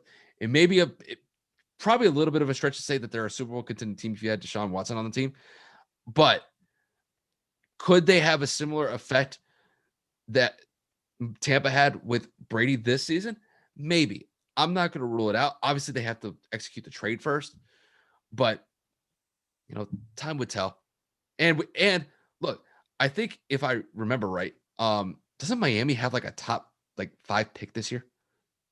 Yeah, but I think My source is my brother, who his obviously, as you know, last week his sources can be somewhat questionable at best.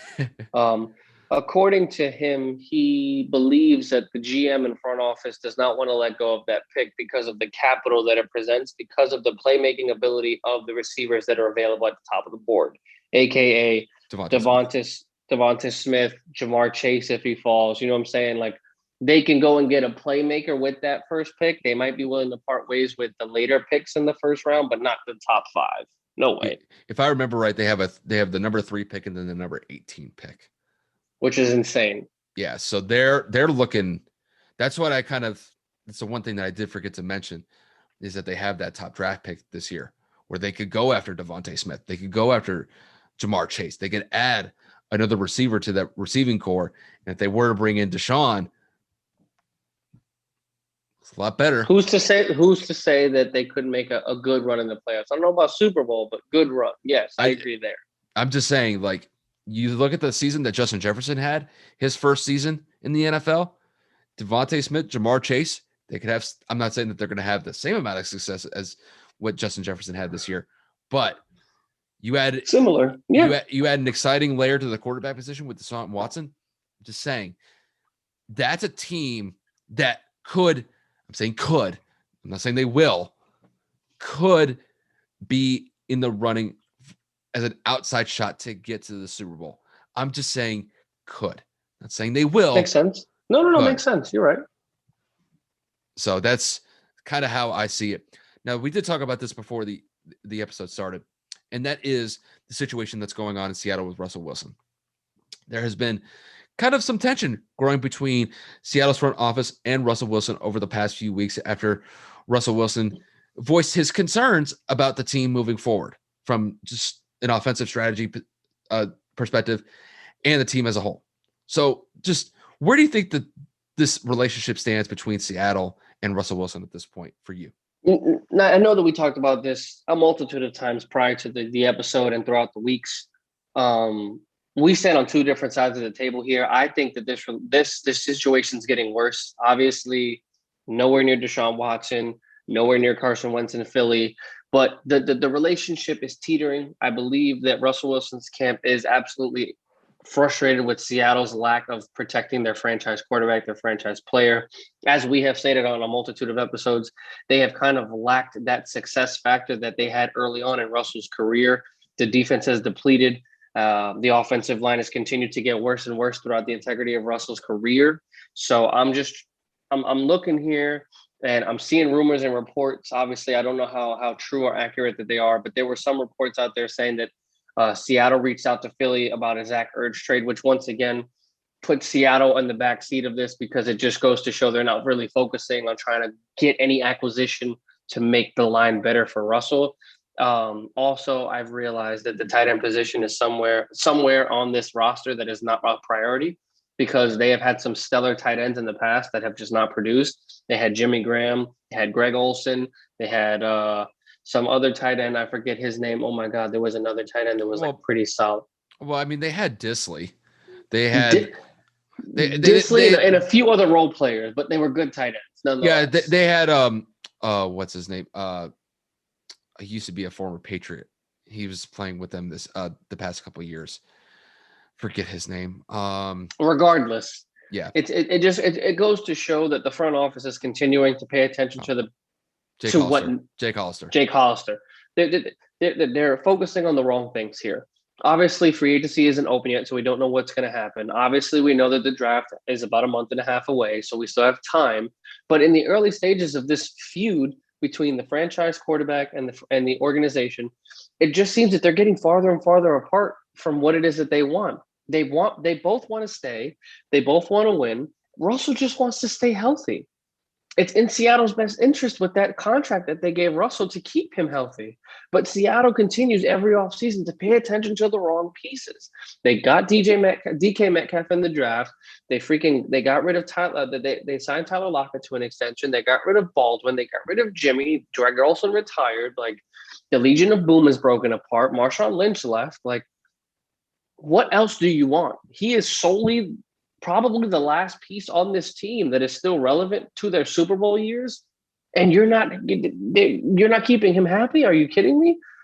So my biggest thing is I need when free agency opens, when those gates are available to negotiate, they better get on the horn and they better see what Orlando Browns camp is doing. They better see what some top offensive lineman free agents are doing, because Russell has the keys to the kingdom to say, yo, I'm going to hold out because I'm not taking a beating anymore. Will that hit him contractually? Absolutely. But we've seen star players throughout this league within the last 5 years say, I'm not playing until I get my money, a.k.a. Le'Veon Bell, a.k.a. what's going on with Deshaun Watson right now. You know what I'm saying? Players aren't scared to say, fuck it, I'll pay the fine.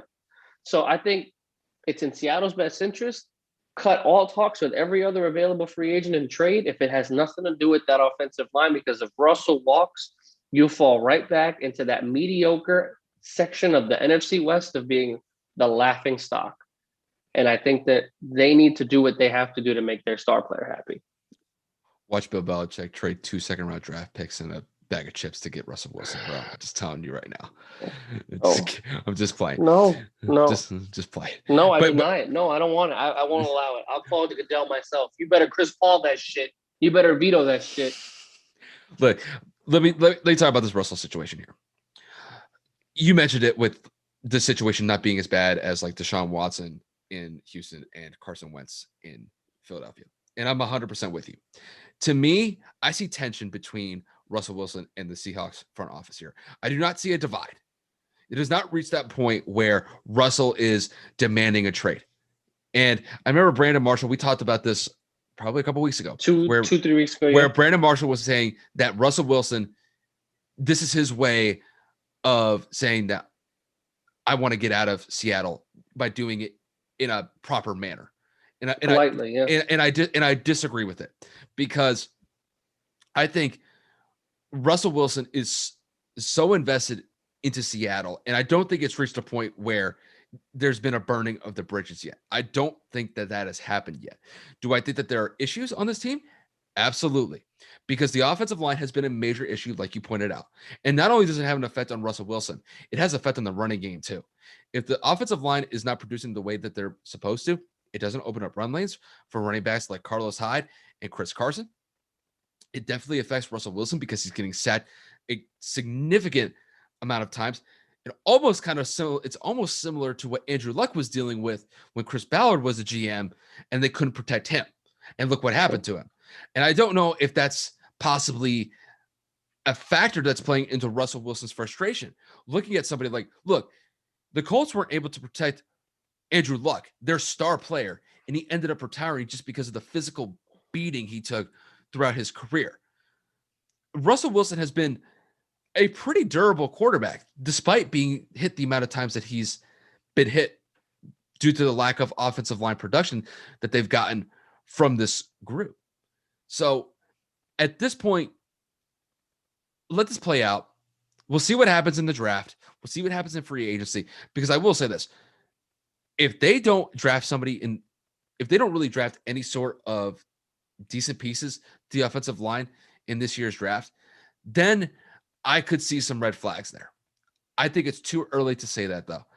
We'll see what happens in free agency if they're able to pick up somebody, if they're able to draft somebody. I think that'll be kind of like the telltale sign for me to say, okay, now it's time to really worry about Russell Wilson maybe being traded from Seattle. But Seattle's going to give up Russell Wilson? No. Listen, man. They know how valuable he is in a franchise, and I think they're going to try to rectify the issues on this team as best as they can. But if they don't get this offensive line squared away with, then I would be concerned. But we have to get through free agency first, and we have to see what happens in the draft. Without a doubt, no arguments here. Russell Wilson's durability has been shocking to me because he has been probably the most hit or most sacked quarterback since he's been in the league, now that Andrew Luck has retired. Yeah. That durability is going to hit a point where it stops. Russell Wilson's getting up there in age. He's about 30, 31 years old. Yep. And Russell's wheels are going to continue to slow down, get that wear and tear, that mileage. You know as good as I do, it takes one hit to change your life. Mm-hmm. Russell cannot afford to be taking those hits anymore because he's in the latter part of his career where he's still in his prime, but he's coming towards that back nine of being, or should be, a little bit more of a pocket presence aware quarterback because he can't afford to take those hits that he had early on in his career because of the lack of depth that Seattle does not have at the quarterback position. If Seattle doesn't make a move early, I think this becomes a divide. I may have misquoted myself. I think that the relationship is teetering, but I think if, like you said, if they don't address it early, it will become a bigger issue than what it is now, because it's going to be somewhat like the Green Bay situation, in my opinion, of them drafting a position, maybe not a quarterback, but them drafting positions that Russell's like, how does this help me? And that's going to send a message to Russell's camp saying, oh, they're calling my bluff. Oh, they're not going to protect me. I'm a holdout or I'm a requested trade.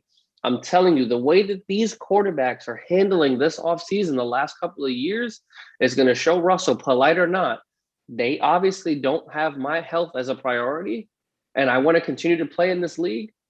I got to go somewhere where they're going to actually make me a priority and a focus. I don't think he'll go to like the Jets or he'll go to the Lions or something of the sort. Obviously, I know Jared Goff is, I'm just giving bad teams as an example, but it's the point of, I don't know if Russell's willing to settle and continue to give Seattle the benefit of the doubt if a move isn't made within the first couple of days of free agency. I truly don't see it. That's just my personal opinion. He can't keep getting these hits, man. And I think that Seattle's front office is feeling the pressure the farther this goes along. Yeah, like I said, we'll wait. I want to wait till the draft. Yeah, wait of course. till the draft, see what happens in free agency, and if the offensive line issue is not addressed in those two events, then I'd be a little bit more concerned. The fire starts. The fire starts to be bigger. Yeah, I would say that right now. There's a little bit of smoke, but I wouldn't say there's a fire yet. We're nowhere near the point.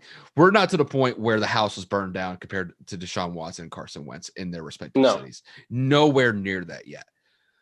But with that said, we're going to transition into another chaotic situation. Well, I wouldn't say as chaotic as Seattle, but a chaotic situation that is brewing in Dallas with Dak Prescott and the Dallas Cowboys front office. So, I mean, at this point, it does seem like the Cowboys are probably going to franchise tag Dak Prescott once again, not give him the long-term contract that he's been asking for probably for the past 2 seasons. So, would you say that this situation in Dallas is a lot more volatile than what's going on with Russell in Seattle? 130%. I don't think Dak leaves, but I'm going to just go on a little rant. This might be my bodega moment real quick, right? Ladies and gentlemen, pay attention. You see it here live. Well, by the time you see it, it won't be live. Where's your Yankee hats, though? My Yankee hats are in my closet. I ain't running all the way over there. Yo,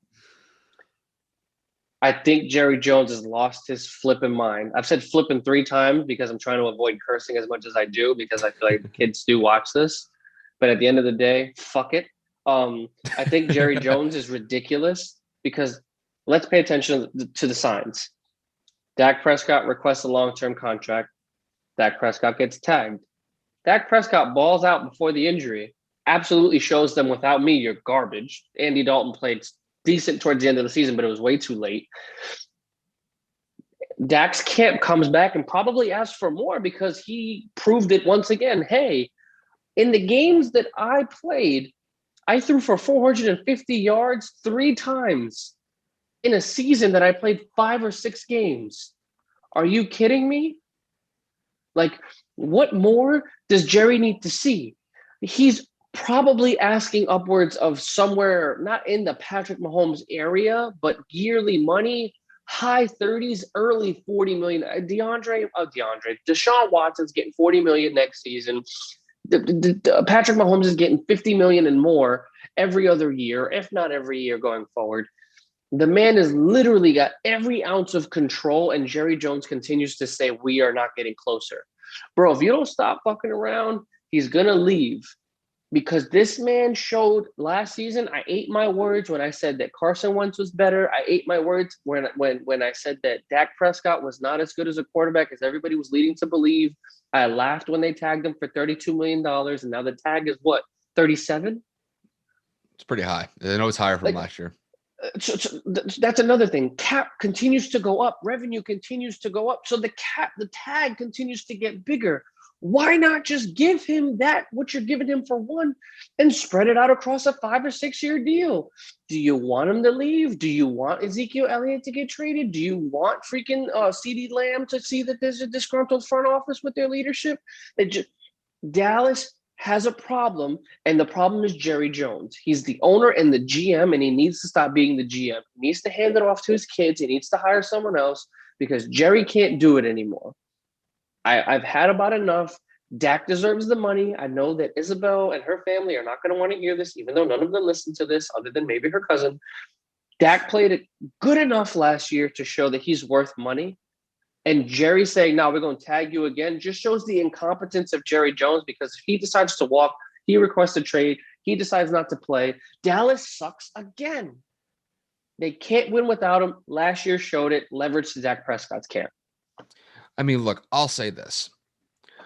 Before Dak's injury last year where he broke his leg, he was playing at probably the best level that he's had throughout his entire career, maybe outside of his rookie season where the Cowboys went off that season. And he was doing that with the worst defense in the league last year before he got hurt. Now, with that said, obviously the issue here is money. And I don't know what the Cowboys value Dak Prescott at on an annual basis. I imagine that they are probably valuing him somewhere around the $30 to $35 million per year range. Dak's camp is probably thinking, okay, they're looking at the market of quarterbacks, like in Deshaun Watson, Patrick Mahomes, even Matt Stafford, looking at these guys getting. And Lamar Jackson's contract coming this offseason too. In excess of over $35 million. And in Patrick Mahomes' case, he's making freaking $50 million a year. The thing is with Dak Prescott is not that type of quarterback. He is not at the Patrick Mahomes level. So I think when you look at the quarterback market, I think that he's a serviceable quarterback. Is he the best quarterback in the division? Yeah, probably right now I would say that. Is he the best? Yeah, there's no one there that'd be better. Daniel Jones, Alex Smith, Heineke, no. Is he the best quarterback in the conference? No. Aaron Rodgers is by far and away the best quarterback in the conference, maybe outside of Tom Brady. That's where I kind of see Dak. Dak is he's a good quarterback. And he should get paid as such. He should not. He's top 5 quarterback in the conference. Who? He's a top 5 quarterback in the conference. Yeah, I would say that. But outside of that, he should not be. I don't think that he's worthy of garnering a $40+ million a year contract. And there have been rumors and there have been reports that Dak's camp was asking basically either near that or at that for Dak Prescott. And from the Cowboys' perspective, I understand where the divide is based on what they value him on a year-to-year basis on a long-term deal.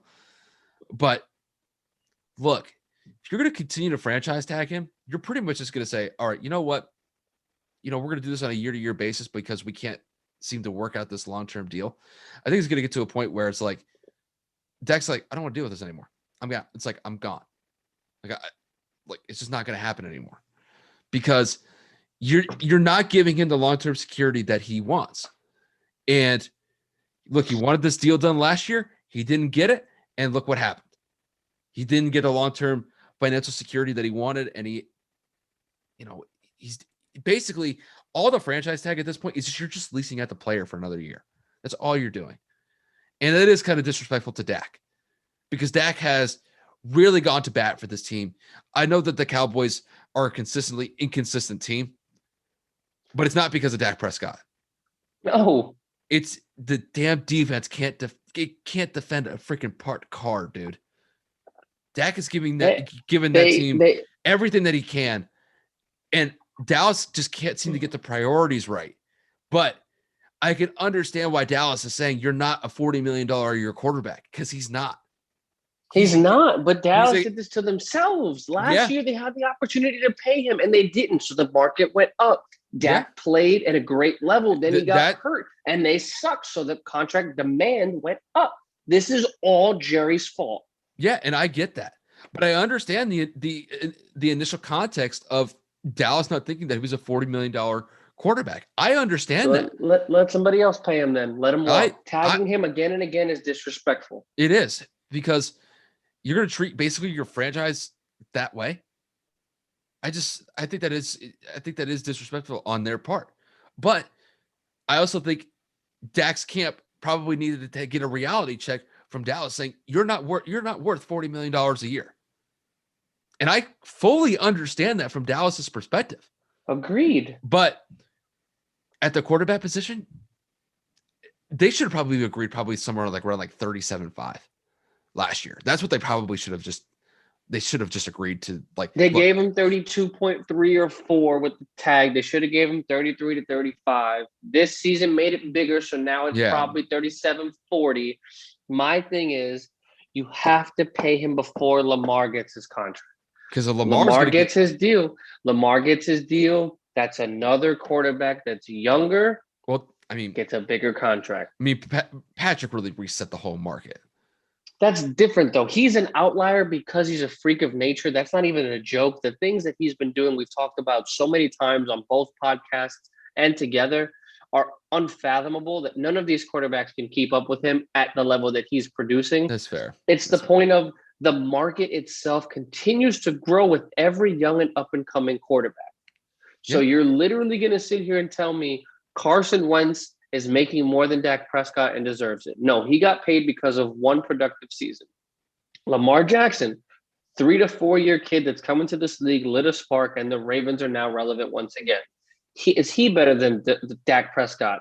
To me, no, I don't think so. I think Dak is a better overall quarterback because of him producing with less. Yeah. And he does not have the mobility of Lamar Jackson to be able to have the escapability.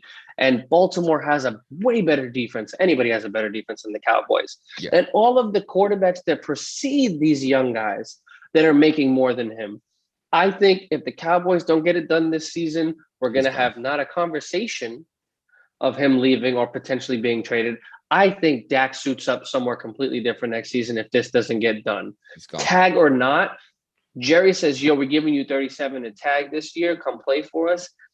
All I got to say is, if he balls out, and if this man hoops the way he was hooping earlier last year or this past season, his market jumps immediately at the 40 cap, if not into the 40s, because the cap goes up again next season. Yeah. And other quarterbacks are going to get paid too. So it's the tale of two swords.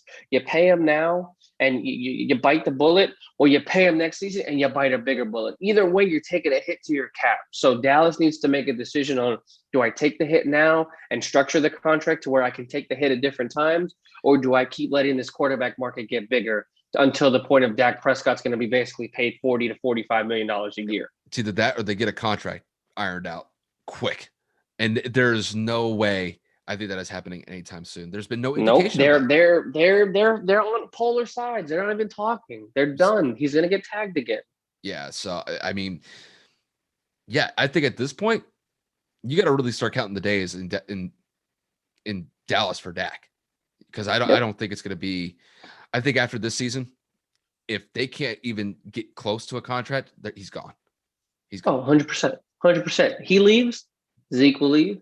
The offensive line slowly is deteriorating. Yep. Once Zeke leaves, CD Lamb's contract will come up with no quarterback. He ain't going to stay past the rookie deal, and so on and so forth. The dominoes will continue to fall.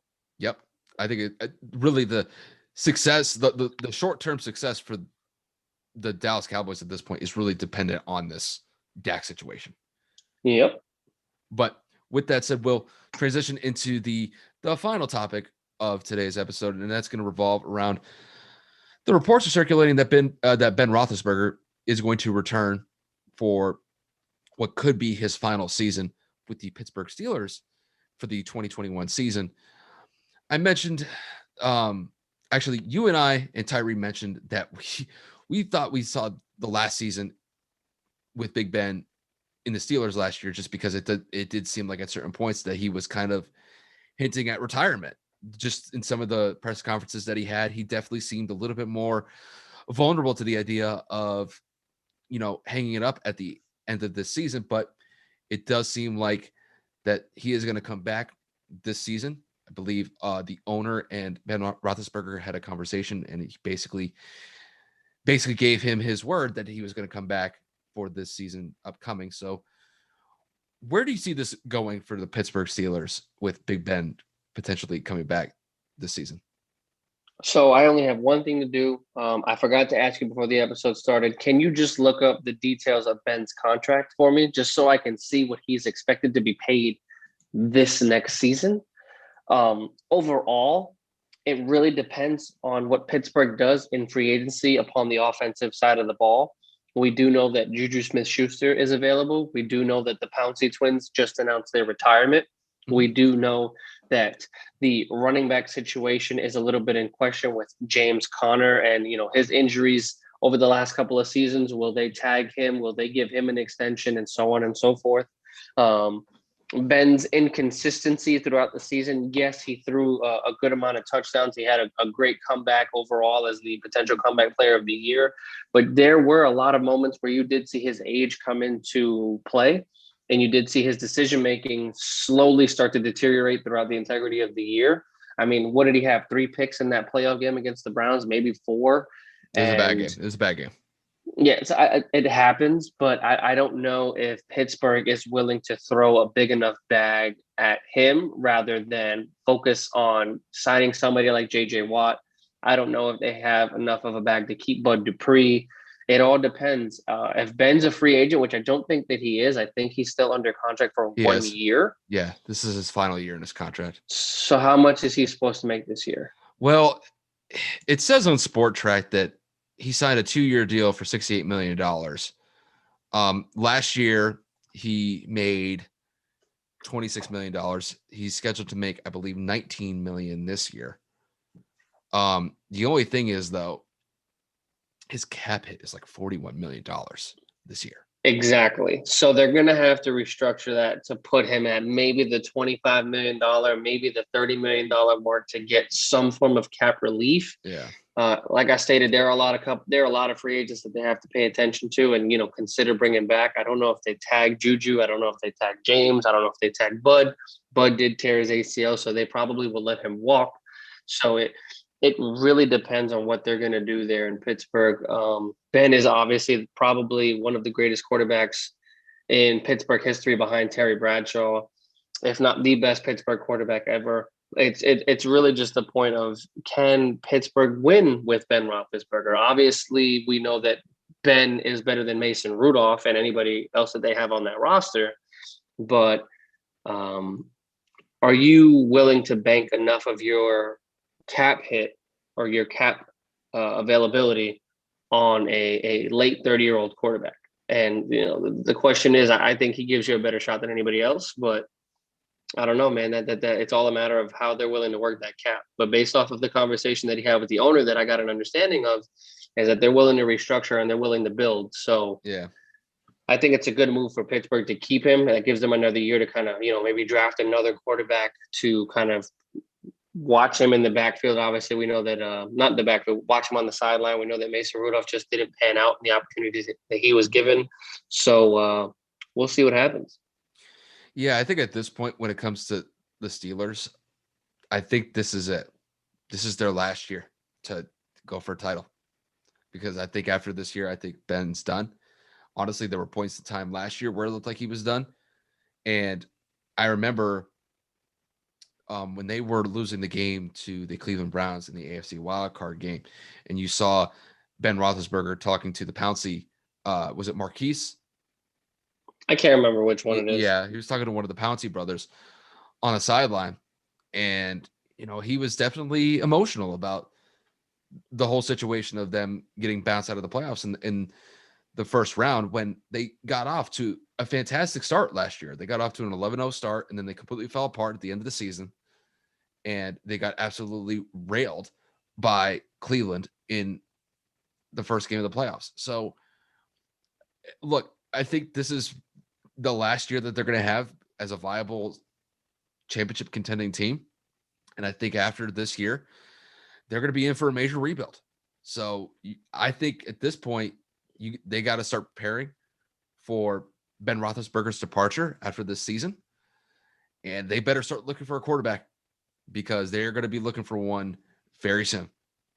And if they don't get those wheels turning sooner rather than later, they're going to be a world of trouble after Big Ben leaves, because once he leaves and they don't have that quarterback situation figured out, they are going to be in a very dark place for the foreseeable future.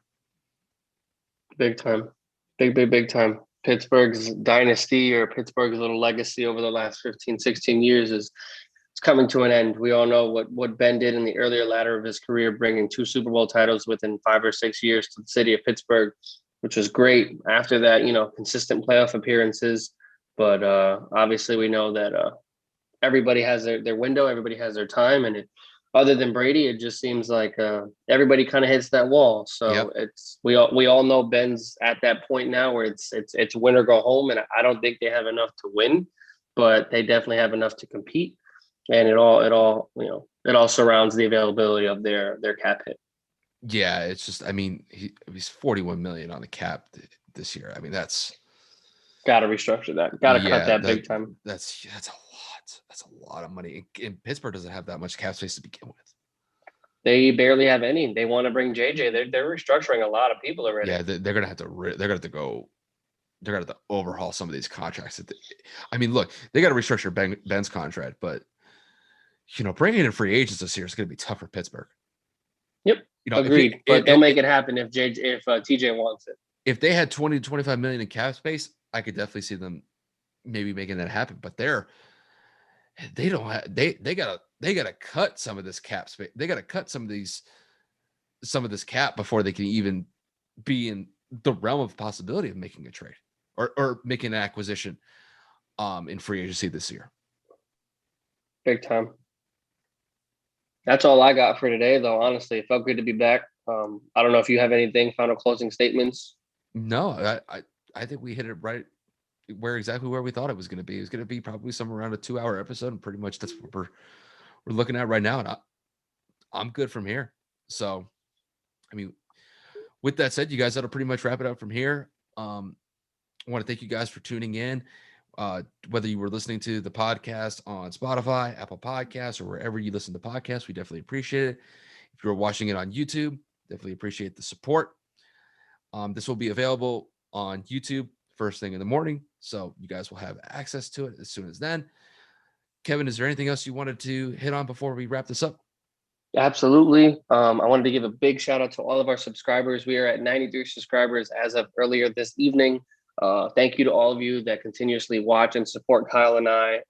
Everybody that comes in, likes the videos, provides content, comments. We really do appreciate it. We look at them intensely, should I say, and we want to give you guys the best content as possible. We want to make sure that you guys have things to learn something from today. We want to make sure that you guys have a good time listening. We do know that the last couple of weeks have been difficult. I want to give a big shout out to Kyle. Me being unavailable because of the move over the last couple of weeks has been difficult, not only for Kyle, but myself. The urge to want to get back in the booth, so to speak, as soon as humanly possible. And a big shout out to a lot of the people that did help me move. Shout out to my girlfriend, Isabel. Without her keeping me sane and helping me kind of like rein in the struggles that I had internally at home. Shout out to my friends that helped me move. Shout out to Dylan, my little brother, my dad, and a lot of other people that were patient with me, people that gave me advice. Big kudos to all of you. But can't wait to go and record again next week and later this week, because this is what makes me happy. This is where it brings me joy, and I know Kyle feels the same. So I appreciate everybody.